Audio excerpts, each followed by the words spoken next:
Martenson. I'm a matchmaker about love, because in my work, I also do readings. I'm on 2 psychic hotlines, and people come to me for that. Also, I'm in a narcissistic trauma group on Facebook. I see there's like 23,000 women there. There's so much pain, Sarah, around relationships, letting go. We hear a lot about narcissistic traits, women. I'm just going to talk about women because that's who I'm dealing with this I have male matchmaking clients, but I don't hear it with them as much. So, just is it my soulmate or my twin flame, we just have trouble. And I'm going through it and have been through it, where we just can't let go, even if it's not good for us. There's something that just is like an addiction or keeps us there. And I've even had a gal call me yesterday for a reading, and she says, I walked away. We were kind of dating for a year. Wasn't working for me. I was exhausted from it. So I decided to walk away and not see him.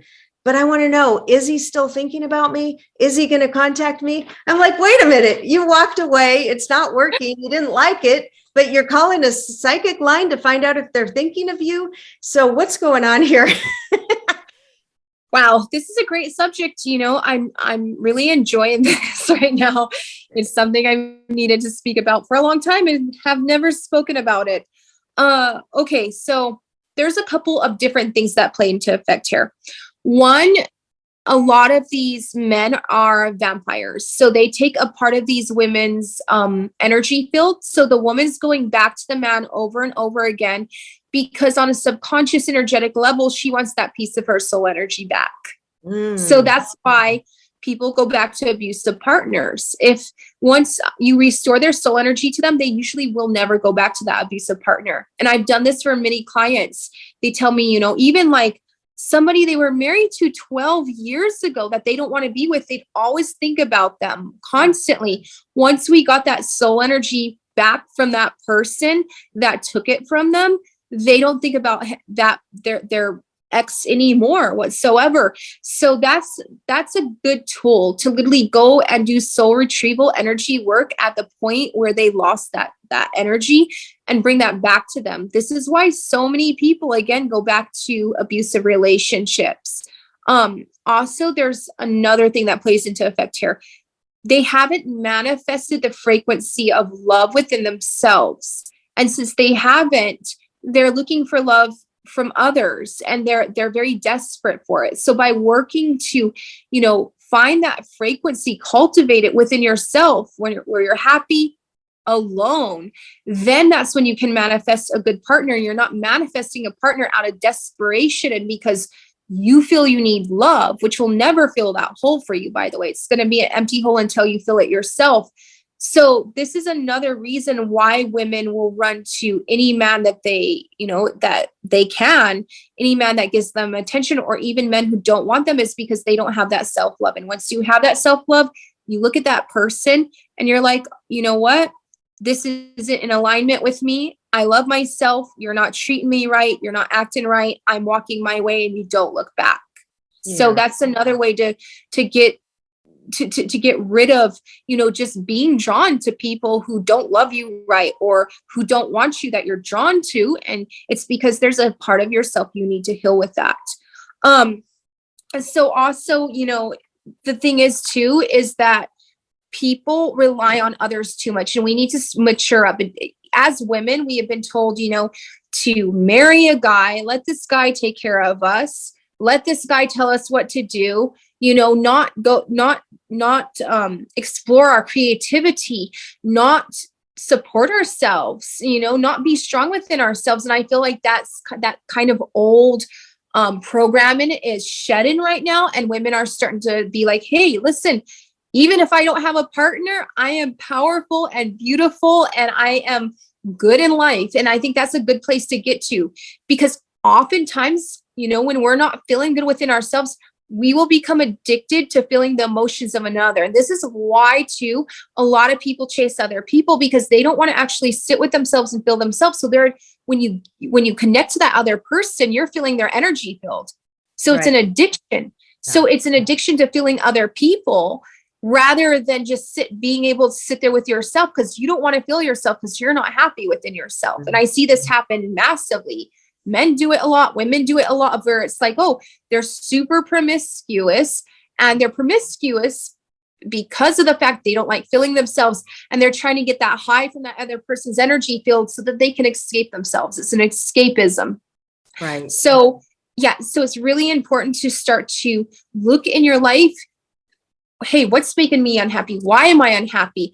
Is it because I'm not being creative? Is it because I'm not feeding my body the right nutrients? Is it because I'm not loving myself? And start cultivating those things in your life to the point of where you're happy alone. Because choosing a partner because you're desperate, or because, you feel you need love, it's not a good place to come from. It isn't whatsoever. Once you have that frequency of love, you're balanced, you can actually look at that person, and instead of being desperate for them, you can look at them and see who they truly are, rather than the illusion that you saw them in because you wanted them. That's the thing. So it's good to come from a place of balance when looking for a partner. So you go, do you have self-love? Yes. If you have self-love, if you feel you're happy and creative in life and that things are flowing, then that's the point to look for a partner. I would not suggest that anyone looks for a partner until they're actually happy within themselves, until they've done healing work, until they're balanced. And then when you're balanced and you've done that work, you're at that frequency, a lot of partners will pop up. Yeah. I'll give you frequency is always matched, right? Yeah. But and this is another thing. Everyone's waiting for that one other person. Well, we have multiple soulmates. Yeah. And and I mean, God loves us so much. God's going to give us different soulmates that we can choose from. Which one is in alignment with us at that point is the one we can, choose, rather than just waiting for that one person. I see so many people, they're waiting for their twin flame. I know people in their 60s and 70s, they're like, oh, I've seen people who love these people, but they got rid of them because they're waiting for their twin flame. I'm like, you don't understand. Like, you have soulmates. And I more believe that we have soulmates than twin flames. I believe that we have these different options according to our frequency that aligns with us. So I'm more into the whole soulmate thing than twin flame, because I think twin flame keeps people in this constant loop of this fake fairy tale that isn't realistic at all on any level whatsoever, because they're looking for that perfect person. And the first time they get in an argument with the person they're with, they're like, oh, you're not my twin flame. Like, well, excuse me. But the thing is like, first of all, nobody's perfect. We're in a 3D world. Doesn't matter how much work you do. Nobody's going to be perfect. Second of all, if you can't get through an argument, that means that you have a lot more learning to do, because when you truly care about a person, you don't just cast them aside. You actually talk to them, you get through things, you work through things. And so there's this very like fairy tale fake idea of your twin flame is going to be perfect, do everything that you want them to do, kind of be this, that a person you're not even yourself. You're looking for perfection in another person, and you haven't even achieved half of that perfection that you think you deserve in another person. So there's a lot of common misconceptions with a lot of these ideas about relationships. Another thing is that when your energy is high, you don't even have to go looking for a partner. You don't have to go to dating sites. You don't have to do any of that. When your energy is high, all these people will be drawn to you. They'll just come to you. I experience it all the time. People come to me all the time. And then it's really important, instead of running to all these different people, to really look at each person. Is that person in alignment with me?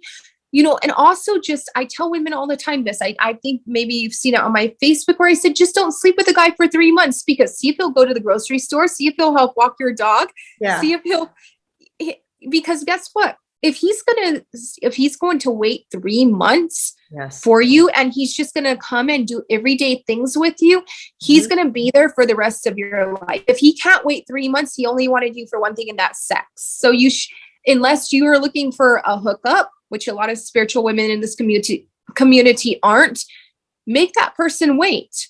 And during that 3 months, by the way, their masks come off. They can't hide who they are anymore. So you get to see their true selves.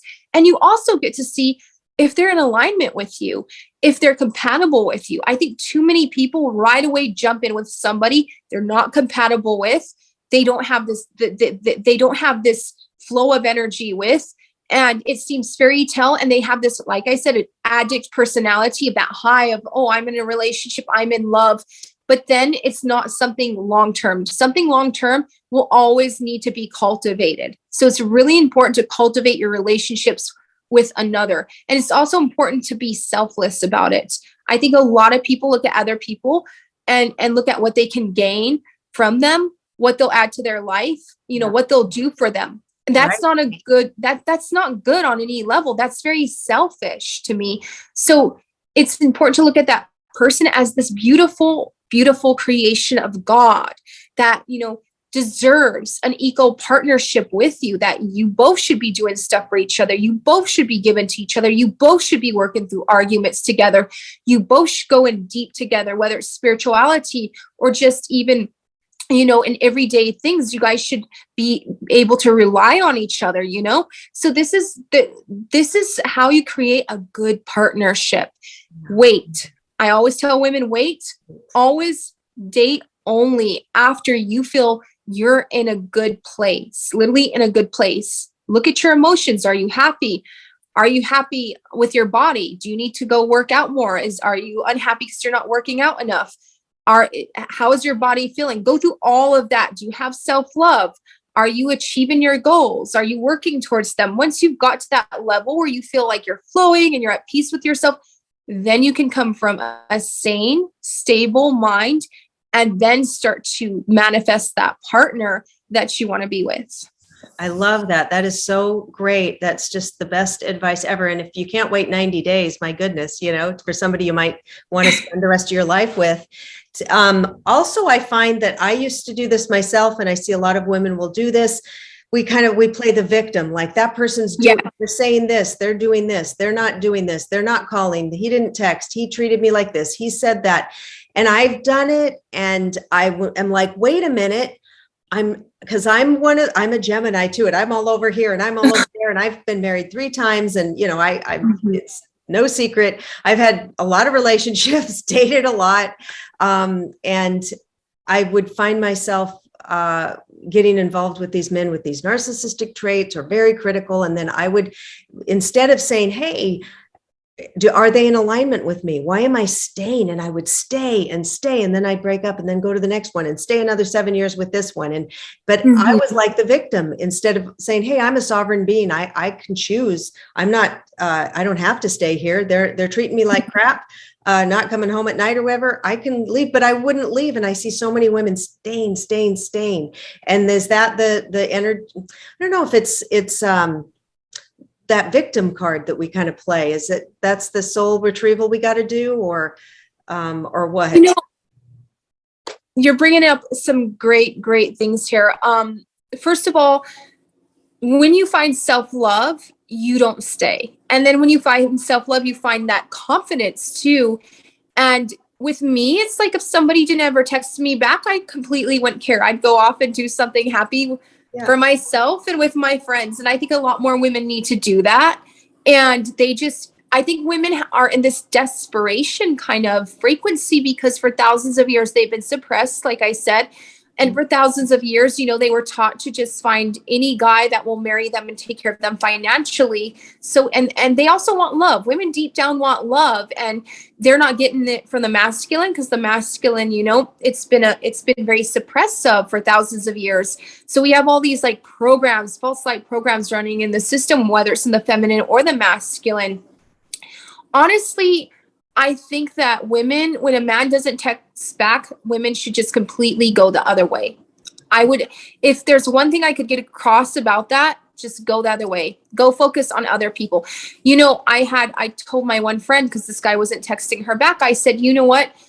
She wanted to text him. I said, you have a lot of people who love you. You have all of our friends, all of these guys who are good guys. If you have a flat tire, they're going to drive out to help you out. So why are you focused on this guy who won't even text you back? You tell this guy, hey, I'm surrounded by these divine masculine men who are there for me. And I'm not going to date anybody who gives me lesser treatment. They better give me even better treatment than my divine masculine friends. And my divine masculine friends treat me really well. That's what I told her to say. And she said it? She texted? Yes. And what, did she get back anything? I'm curious. Well, he admitted he was just, this guy literally admitted he was a terrible person and he was just using her and he wanted to use her. That's it. So I think also communication with men like that, I'm very, very verbal too. I'm like, okay, listen, because I have to deal with a lot of clients that come to me and tell me about, their relationships or guys who aren't texting them back. And sometimes they ask me to get involved. So I do get involved when they ask me. So when it comes to that, I will tell that person, I will be very honest with them. I will say, okay, it really is clear you're playing games here. You're playing games because you're an unhealed person.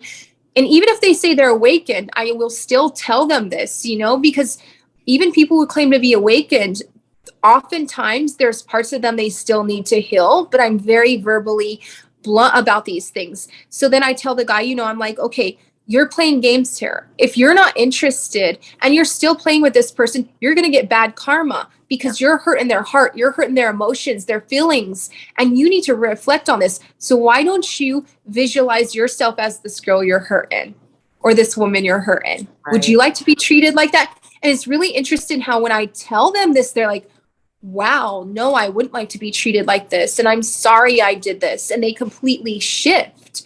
And I'm like, I think we really need to be open to telling men things. And so many women are scared to piss men off, so they don't tell them these things. They're afraid they're going to run away, but if it pushes them away, then it should. And then they're not meant for you. Instead of calling a psychic and they call a lot of psychic and they'll call and say, what is he thinking? Well, you need to communicate.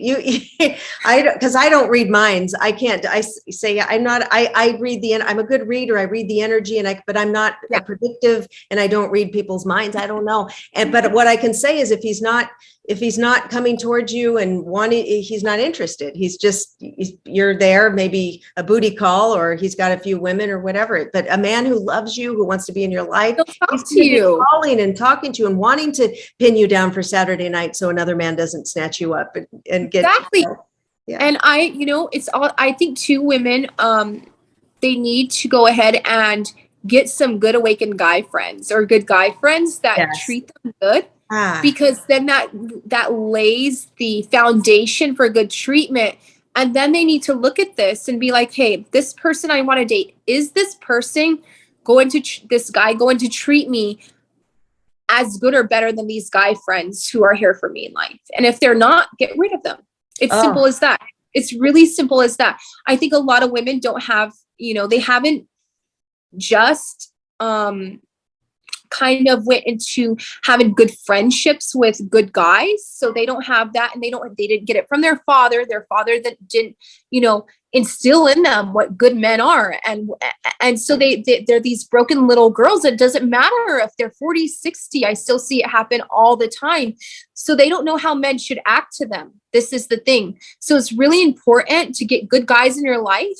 And, even when years and years ago, when I was dating my fiance at the time, when I got with him, it was really interesting because I remember him from the past and he did me too. But I told him straight away because I knew that he was, he was kind of everywhere. And I told him straight up, I literally said, we're going to go to dinner tonight. And we went to dinner and I invited my good guy friends, and my good guy friends came in and they said, she's an amazing girl. She does charity work. We love her. In fact, we would like to date her, but we respect she doesn't want to date us. And we have her back and we'll be there. If she ever has a child, we're going to help take care of that child because she's an amazing girl. And they looked at him and they said, you better know that you're very blessed to date her. Mm-hmm. And they told him, they said, if you're ever not good to her, you're going to have to face up to us. Never had a problem with that person in my relationship, whereas all the women previously did, because he knew, first of all, he did care about me, but it helped to awaken him more, to act better, to be better towards women. And he loved me. He didn't want to mess it up. And he also saw that I had a very powerful foundation of male friends in my life that were going to always have my back and be there. And if he didn't mess up by doing something stupid, they'd come running, and he didn't want that.